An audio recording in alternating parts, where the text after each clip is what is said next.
ভারতের প্রাচীনতম সভ্যতা কোনটি? সঠিক উত্তর হচ্ছে মেহেরগড় সভ্যতা। আনন্দমঠ এর রচয়িতা কে? সঠিক উত্তর হচ্ছে বঙ্কিমচন্দ্র চট্টোপাধ্যায়। নাগার্জুন সাগর প্রকল্পটি কোন নদীর উপর অবস্থিত? সঠিক উত্তর হচ্ছে কৃষ্ণা নদী।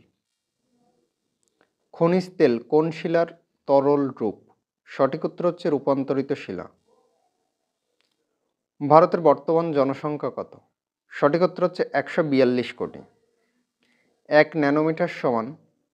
সঠিক উত্তর 1 মিটারের 100 কোটি ভাগের 1 ভাগ, বা 10⁹ মিটার। আদিনা মসজিদ কোথায় অবস্থিত? সঠিক উত্তর হচ্ছে পান্ডুয়া। একটি ইলেকট্রন বর্জন করে পরমাণু কোন শ্রেণীতে পরিণত হয়? সঠিক উত্তর হচ্ছে ক্যাটায়ন। বিধবা বিবাহ আইন কোন বছর পাশ হয়? সঠিক উত্তর হচ্ছে 1856 সালে। ভারতের একটি বিখ্যাত শীতল জলের প্রস্রবণ হল ভেরনাগ। রাজ্যসভায় সভাপতিত্ব কে করেন? সঠিক উত্তর হচ্ছে উপরাষ্ট্রপতি। কিলোওয়াট ঘন্টা দ্বারা কোন ভৌত রাশি পরিমাপ করা হয়? সঠিক উত্তর হচ্ছে তড়িৎ শক্তি। ভারতের বৃহত্তম রিভার লিফট ইরিগেশন প্রকল্পটি কোন রাজ্যে অবস্থিত? সঠিক উত্তর হচ্ছে পাঞ্জাব।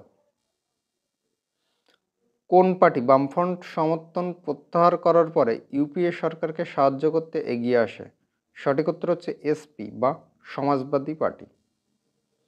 নিত্যবহ খালগুলির বেশিরভাগ কোথায় দেখা যায়? সঠিক উত্তর হচ্ছে উত্তর ভারতে। চাক দে ইন্ডিয়া চলচ্চিত্রে শাহরুখ খান কোন চরিত্রে অভিনয় করেন? সঠিক উত্তর হচ্ছে কবির খান। চাঁদে দুইজন অভিযাত্রী পাশাপাশি দাঁড়িয়ে কথা বললে একে অন্যের কথা সঠিক উত্তর হচ্ছে আদৌ শুনতে পাবেন না।